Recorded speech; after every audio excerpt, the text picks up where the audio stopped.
સુંદર બર્ફીલા ઊંચા પહાડો, ચાંદ અને સુંદર કુદરતી વાતાવરણ અને હિમાલયની ગોદમાં વસેલું હિમાચલનું સુંદર અને રમણીય શહેર એટલે ધર્મશાળા.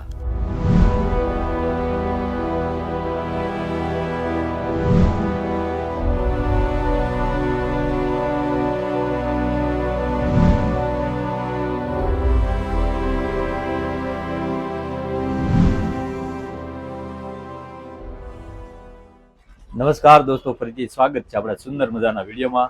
તો દોસ્તો, અત્યારે હું છું ધર્મશાળા અને આપણે આજે ધર્મશાળા ફરવાનું છે. પણ આજે આપણે એક બાઇક જોશે, તો પહેલા આપણે બાઇક રેન્ટ ઉપર લેવાની છે, કારણ કે બાઇક હશે તો આપણે આજુબાજુ આરામથી જઈ શકશું. અમે જે હોટલમાં રોકાણા છે ને ટેરેસ ઉપરથી નજારો જોવો, પાછળ કેવો સરસ મજાનો નજારો છે. ઊંચા ઊંચા બરફના પહાડ દેખાય છે, નીચે આ બધું ધર્મશાળા સિટી છે, તો અહીંયા રહેવાની પણ સરસ મજા આવે છે. તો હવે આપણે ફરવા જવાનું છે. આ બધા જે ઊંચા ઊંચા પહાડ દેખાય ને એમાં પણ ફરવા જવાનું છે. ને બંને તો આપણે ટ્રેકિંગ કરશું, અને તમને ખબર તો છે આપણે કેમ્પિંગ કરવાનો બહુ શોખ છે, તો આપણે કેમ્પિંગ કરવા પણ જવાનું છે. તો આગળ બંને રહેજો, કારણ કે હવે જ મજા આવવાની છે. કારણ કે સાચી ટૂર તો આપણે હવે જ ચાલુ થાય છે. અત્યાર સુધી તો આપણે ટ્રાવેલિંગ જ કર્યું, બસમાં અને ટ્રેનમાં જતા, અને હવે બરાબરની મોજ લેવાની છે. હવે આપણે બાઇક રેન્ટ ઉપર લેવાની છે. તો બાઇક રેન્ટ ઉપર સસ્તી આપણે ગોતીએ પહેલા. અહીંથી ધર્મશાળા જો કેવું સુંદર મજાનું છે. આખું ધર્મશાળા દેખાય છે ને બધી બાજુ પહાડ છે, અને આ બાજુ તો બરફના પહાડ છે.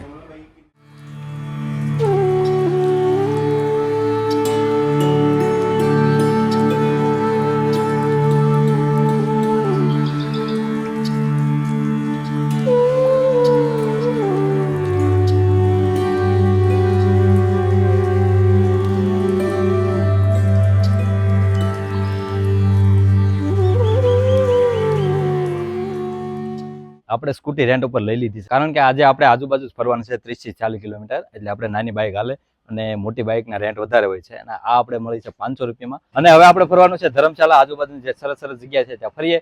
અને કાલ આપણે મોટો પ્લાન કરીશું, કારણ કે પહાડોમાં જઈશું, ડુંગર અને બરફમાં. તો દોસ્તો, અત્યારે હું છું દુનિયાનું સૌથી સુંદર ક્રિકેટ સ્ટેડિયમ ધર્મશાળામાં. અત્યારે અમે ક્રિકેટ સ્ટેડિયમમાં જવાની ટિકિટ લઈ લીધી છે, અને આ એનો ગેટ છે. તો આપણે સ્ટેડિયમની અંદર જઈ, ત્યાં માટે દુનિયાનું સૌથી સુંદર સ્ટેડિયમ કહેવાય છે, એ તમને બતાવું. સ્ટેડિયમમાં એન્ટ્રી કરવાની આપણે ટિકિટ લઈ લીધી છે. એક જણાના 30 રૂપિયા છે. જો આ ગેટ છે, ત્યાંથી આપણે એન્ટ્રી કરવાની છે અંદર. ગેટની અંદર આવી ગયા છે, અને હજી એક ગેટ છે. અને તમે જુઓ આ સ્ટેડિયમ કેવું દેખાય છે. તો અહીંથી આપણે એન્ટ્રી કરવાની છે, અને અંદર જે જોઈ શા માટે દુનિયાનું સૌથી સુંદર સ્ટેડિયમ કહેવાય છે. તો આગળ આવું બિલ્ડિંગ છે, અને અહીંથી આ ગેટ છે. અહીંથી આપણે એન્ટ્રી કરવાની છે.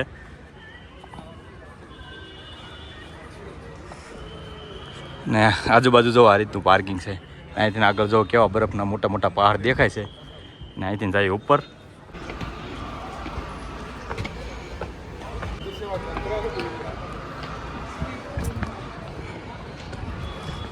આ બાજુનો નજારો જો એક નંબર છે. તો અંદરથી જોરદાર દેખાય છે. તો ચાલો આપણે સ્ટેડિયમની અંદર જઈ. અહીંથી જે ઉપર જવાનું છે, આ રીતના દાદરા છે. તો મિત્રો જુઓ, આ છે દુનિયાનું સૌથી ખૂબ સુંદર ક્રિકેટ સ્ટેડિયમ. અને શા માટે છે સૌથી સુંદર, તમે જુઓ પાછળ કેવા સુંદર સુંદર મજાના બરફના પહાડ છે, અને આ રીતનું ગ્રાઉન્ડ છે, અને ફરતું જુઓ. અને ઘણા બધા લોકો જો આ રીતના સ્ટેડિયમ જોવા માટે જ આવે છે. જો એટલા બધા મુલાકાત લે છે ફક્ત ક્રિકેટ સ્ટેડિયમ જોવા માટે. તો મિત્રો, આ છે ધર્મશાળાનું ક્રિકેટ સ્ટેડિયમ, અને સુંદર મજાનું સ્ટેડિયમ છે. અને આ સ્ટેડિયમની સમુદ્રથી ઊંચાઈ 1457 મીટર છે, એટલે કે 4780 ફૂટ છે. તો એટલી બધી ઊંચાઈ હોવાથી અહીંયા આજુબાજુ વાતાવરણ બહુ ઠંડુ રહે છે. એના કારણે સ્પોર્ટ માટે માફક પણ આવે છે, કારણ કે અહીં ગરમી ખૂબ જ ઓછી પડે છે. અને આજુબાજુ તમે જોઈ શકો છો કેવી સુંદર મજાની પર્વતમાળા છે, હિમાલયની સુંદર પર્વતમાળા છે, ઊંચા ઊંચા બરફના પહાડ છે, અને ચારે બાજુ મસ્ત મજાના સુંદર ઝાડ છે, ફ્લાવર છે. અને આજુબાજુનું લોકેશન પણ એટલું એકદમ ગાઢ જંગલવાળું છે, અને એકદમ હિલ સ્ટેશન જેવું છે. એટલે અહીં ક્રિકેટ જોવાની અને રમવાની એક અનોખી મજા છે. કારણ કે તમે જોઈ શકો છો અત્યારે તો સ્ટેડિયમ આખું ખાલી છે, છતાં પણ તમે જોઈ શકો છો કેવી મજા આવે છે, કે જાણે એમ લાગે કે આપણે કોઈ ટૂર કરવા આવ્યા, કોઈ ચોપાટીમાં ગાર્ડનમાં બેસવા આવ્યા છે, એવું ફીલ થાય છે. કારણ કે તમે જો પાછળ કેવા સુંદર મજાના ઊંચા ઊંચા પહાડ દેખાય છે, અને ફરતું અહીંયા નીચે ગ્રાઉન્ડ છે. અને ગ્રાઉન્ડની ક્ષમતા 23,000 પ્રેક્ષકો આરામથી બેસી શકે છે. અને ગ્રાઉન્ડ તો મારા ખ્યાલથી બીજા સ્ટેડિયમો કરતાં થોડું નાનું છે, પણ એકદમ સુંદર છે, મસ્ત મજાનું. તમને એમ થાય કે ઓહો, આ સ્ટેડિયમમાં આરામથી બેસીએ, અહીંયા સ્ટેડિયમમાં આવવા માટે 30 રૂપિયા ટિકિટ છે અને કોઈ પણ વ્યક્તિને અંદર આવવા દે છે, એટલે તમે સ્ટેડિયમની મુલાકાત લઈ શકો છો. અને અત્યારે IPL હોવાથી થોડા વિસ્તારમાં તો એક વિભાગમાં જ અંદર આવવા દેશે, બાકી આમ ફરતા રાઉન્ડમાં તમને બધે જોવા જવા દેશે. કારણ કે ક્રિકેટ તો બહુ આપણે ક્યારેક ગ્રાઉન્ડમાં જોઈ નથી. મારી જિંદગીમાં પહેલી વખત મેં ગ્રાઉન્ડમાં આવ્યો છું અને ગ્રાઉન્ડ જોઈને થોડુંક આમ ફીલ થાય છે મસ્ત. કારણ કે વધારે મજા તો એટલા માટે આવે છે કારણ કે વાતાવરણ અને લોકેશન ભાઈ એક નંબર છે. તો સ્પેશિયલ અમે ગ્રાઉન્ડ જોવા માટે આવ્યા હતા, કારણ કે અમે ધર્મશાળામાં હતા. આ ગ્રાઉન્ડ પંજાબ કિંગ 11 માટે હોમ ગ્રાઉન્ડ તરીકે પણ ગણાય છે. આ બાજુ સ્ટેડિયમ છે અને પાછળ તો ઊંચા ઊંચા બરફના પહાડ છે અને ધર્મશાળા સિટી જો સ્ટેડિયમની પાછળની સાઈડ છે. અને સ્ટેડિયમની આ બાજુનો નજારો જુઓ તો આ બાજુ પણ આવો ખૂબસૂરત નજારો છે. આ બાજુ પણ પહાડ છે, આ બાજુ થોડા નાના પહાડ છે, બાકી બહારની સાઈડ જો આ રીતનું છે. આ ગેટેથી મેં અંદર આવ્યા હતા, તો એવા ઘણા બધા ગેટ છે ફરતા ફરતા, પણ અમે આ ગેટેથી અંદર આવ્યા હતા. અહીંથી એન્ટ્રી થઈ હતી અને આજુબાજુના જો જ્યાં બિલ્ડિંગ છે મસ્ત છે, મસ્ત મજાનું ગાર્ડન છે. અને આ બેસવાની જગ્યા જો આ બેસવાની આ રીતની સીટું છે અને ગ્રાઉન્ડમાં ફરતા ફરતા બેસી શકે છે. અત્યારે જાય છે મેકલોડગંજ, જ્યાં અહીંથી ઉપર છે, પણ રસ્તો ભાઈ બહુ ખતરનાક. આવા રસ્તામાં આપણે ક્યારેય ગાડી નથી ચલાવી એવો રસ્તો છે ખતરનાક. અને આપણી બાઇક થોડીક નવી છે તો બહુ સંભાળીને જવું પડશે. પણ અહીંનું લોકેશન જોવો ભાઈ, કાંઈ ન ઘટે. કેવા ઊંચા ઊંચા પહાડ છે, મસ્ત મજાના રસ્તા જોવો, ગામડા અને બધા હોમસ્ટે, અને નીચે જોવો કેવા નાના નાના ખેતર પણ છે, અને ઉપર તો બરફના ડુંગર છે. અહીંનો રસ્તો જોવો, એકદમ નીચે ઢાળ છે અને ઉપર પણ ઢાળ છે. અને અહીંયા જોવો ચોકડી પડે છે અને આ બાજુની વાહનો આવે છે અને આ બાજુથી પણ વાહનો આવે છે. તો અહીંયા બહુ ખાસ ધ્યાન રાખવું પડે છે. રસ્તો પણ સાંકડો છે, જો અહીંયા થોડોક પગતો છે, આગળ તો વધારે સાંકડો છે.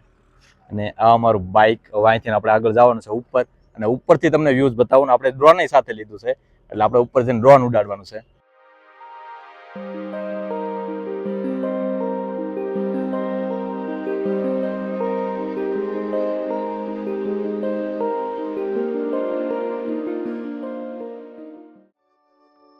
મેકલોડગંજ ધર્મશાળા નજીક આવેલું એક સુંદર હિલ સ્ટેશન છે, જે તિબેટન સંસ્કૃતિ અને શાંતિ માટે જાણીતું છે. દલાઈ લામાનું નિવાસસ્થાન, આક્સુનાક મંદિર, આક્સુનાક વોટરફોલ, બરફની ઊંચી પર્વતમાળા તેમજ ટ્રેકિંગ મુખ્ય આકર્ષણનું કેન્દ્ર છે.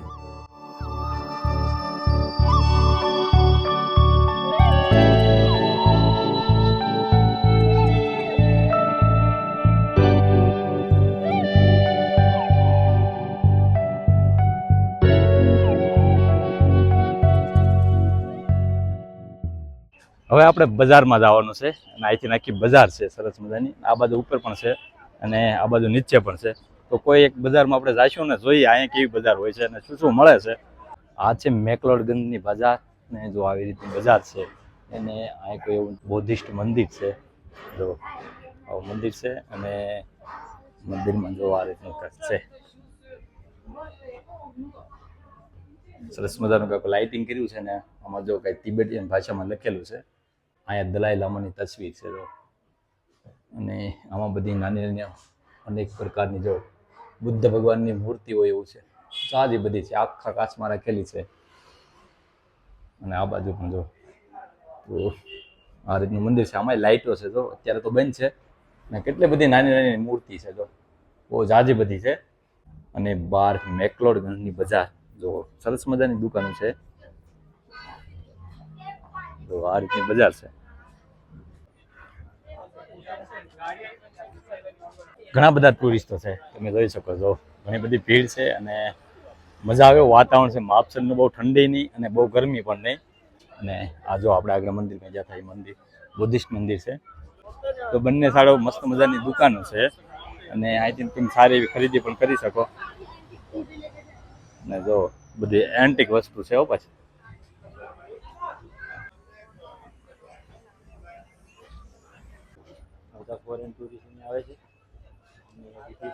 હેન્ડીક્રાફ્ટની વસ્તુઓ જો કેવી સરસ મજાની બનાવેલી છે, પથ્થરમાંથી બનેલી છે જો, અને સરસ મજાની કોતરણી કરેલી છે જો. હાથી બનાવેલા છે, કોઈ નાની નાની વસ્તુ બનાવેલી છે. આપણને ગુજરાતીને ગૌરવ થાય એવું વસ્તુ તમને બતાવું કે સરદાર વલ્લભભાઈનું સ્ટેચ્યુ અહીંયા પણ છે જો, ધર્મશાલા હિમાચલ પ્રદેશ. અને એમને જે કામ કર્યા, એના જન્મ ક્યાં થયો, એ બધી ડિટેલ અહીંયા લખેલી છે. તો ગૌરવની વાત કહેવાય આપણા માટે. મેકનોટ ગર્લ્સ નામ પણ બરાબર નથી આવતું, પણ જો સિટી જો નાનું તો ગામ એક સિટી ટાઈપનું છે અને આખા પહાડમાં જો આ રીતનું છે. કઈ રીતનું છે જો કે રીતના મકાન છે, હોટલ છે અને રસ્તો તો ભાઈ ગજબનો રસ્તો છે.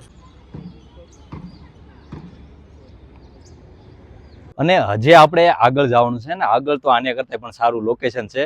આપણે ધર્મશાળાથી સવારે નીકળ્યા હતા મોડે 11-12 વાગે અને રસ્તામાં તો ભાઈ લોકેશન ભાઈ એક નંબર બતાય. અત્યારે હું છું એક સરસ મજાની જગ્યા એટલે સરસ મજાનું ગામ છે, એકદમ પહાડોની ગોદમાં વસેલું ગામ છે. ગામનું નામ છે ધરમકોટ, જે ધર્મશાળાથી લગભગ 5 થી 7 કિલોમીટર આવેલું છે અને એક પહાડોની વચ્ચે આમ નાનું મોટું ગામ છે, પણ એક નંબર. એમાં લોકેશનમાં કાંઈ ઘટે નહીં ને અહીંયા વાતાવરણ પણ એકદમ ઠંડુ છે. અહીંયા ફોરેનરો બહુ આવે છે અને યોગા મેડિટેશન છે અને એકદમ શાંત જગ્યા છે. ધર્મશાળા ઘણા લોકો આવે છે પણ આ બાજુ ખૂબ જ ઓછા લોકો આવે છે. બાકી આ જગ્યા તો એક નંબર છે, કોઈ ભીડભાડ નહીં, ટ્રાફિક નહીં, એકદમ મસ્ત અને શાંત વાતાવરણ વાળું ગામ છે અને ગામનું નામ છે ધરમકોટ. અહીંયા નીચે ગામ છે જો, અહીંયા આ રીતનું ગામ છે અને અહીંથી ઉપર છે, પણ ત્યાં પણ અમે ગયા હતા પણ અમે વિડીયો શૂટ નહોતો કર્યો કારણ કે હું તો બાઇક ચલાવતો હતો. અને અહીંથી પહાડ જો ચારે બાજુ બહુ મોટા મોટા પહાડ છે, ઉપર સુધી પહાડ છે અને આ બાજુ પણ ગામ છે, એકદમ પહાડોની આમ વચ્ચે ભેખડોમાં વચેલું ગામ છે. પહાડની ટોચ બાજુ જો મારી આંગળી છે ત્યાં જો, ત્યાં પણ કાંઈક મકાન કે હોટલ જેવું છે, ત્યાં પણ લોકો રહે છે. જો કેટલા બધા મકાન છે, થોડાક નહીં પણ ઘણા બધા તંબુ ટાઈપના મકાન છે ઉપર. ત્યાં લોકો કઈ રીતના જાતા છે એ તો શું ખબર, કારણ કે રસ્તો તો અહીંથી તો કંઈ દેખાતો નથી. અહીંયા રસ્તો પણ એક નંબર છે, તમને રસ્તો બતાવું કેવું સુંદર મજાનો રસ્તો છે. જો આ રીતનો રસ્તો છે, બંને બાજુ ઊંચા ઝાડ છે, નીચે એકદમ છાંયો છે, તડકો પણ નથી આવતો અને એકદમ ઠંડુ વાતાવરણ છે. સાંકડો રસ્તો છે પણ લોકેશન ભાઈ એક નંબર છે. તો આ રસ્તે ગાડી ચલાવવાની મજા પણ અલગ છે. તો જો કઈ રીતનો રસ્તો છે અને એકદમ ઢાળ છે. અહીંથી જો નીચે જાય ને, હવે આપણે નીચે જવાનું છે અહીંથી આગળ.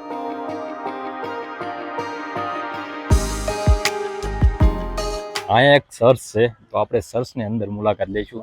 આજુબાજુનું લોકેશન જો કેવું સરસ મજાનું લોકેશન છે અને ઝાડ જો કેટલા ઊંચા ઝાડ છે.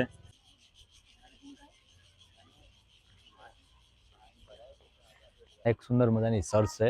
ચર્ચની અંદર તો ફોટોગ્રાફી અલાઉડ નથી અને તો ચાલો હું અત્યારે ચર્ચમાં જાઉં, કારણ કે આપણે ક્યારે ચર્ચમાં તો ગયા નહીં.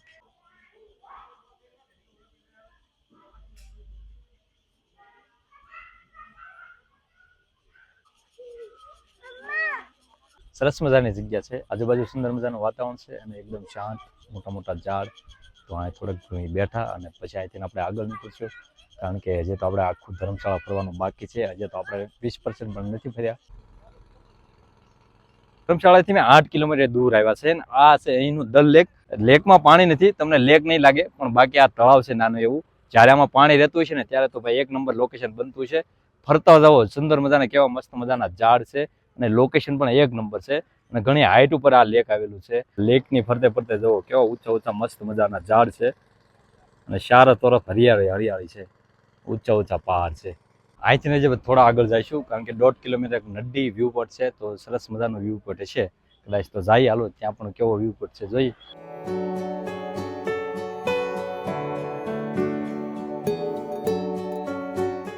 અહીંથી આગળ જાય છે અને બહુ હાઈટ ઉપર છે. આગળ એવું નદી એવું ગામ છે, લગભગ ગામનું નામ જ છે.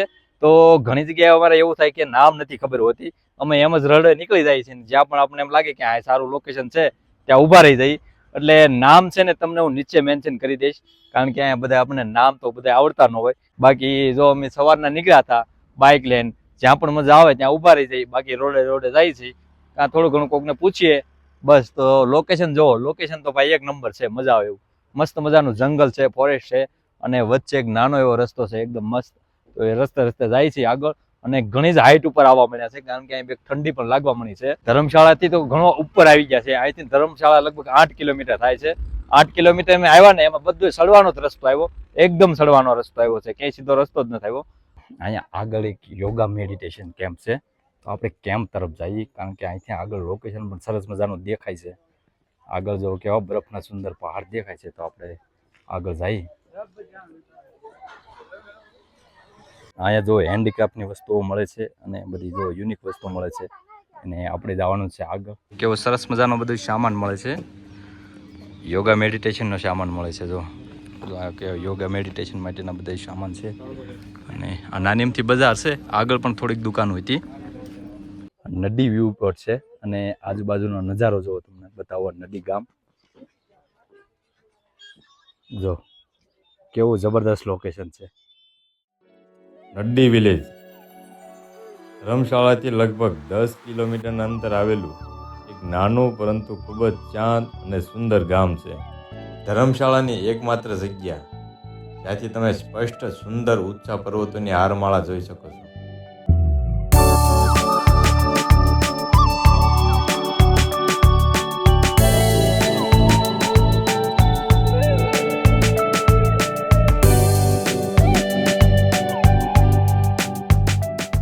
અહીંયા પણ દૂર જો પહાડની ઉપર ઘર છે ને કઈ રીતના જાતા છે, રસ્તો કઈ રીતનો છે એ નથી ખબર પડતી. ત્યાં સુધી પહોંચતા કઈ રીતના હશે, આજુબાજુ કે જવાનો રસ્તો પણ નથી દેખાતો. અને પાછળ પહાડ જો કેવડા કેવડા પહાડ છે. અને અહીંથી આપણે આગળ જવાનું છે. દેખો આ છોકરો કેવી મસ્ત મજાની ધૂન વગાડે છે. જો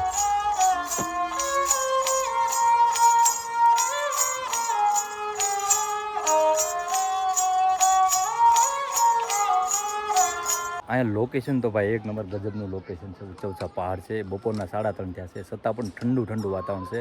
રાત્રે તો અહીંયા ઠંડી લાગતી છે.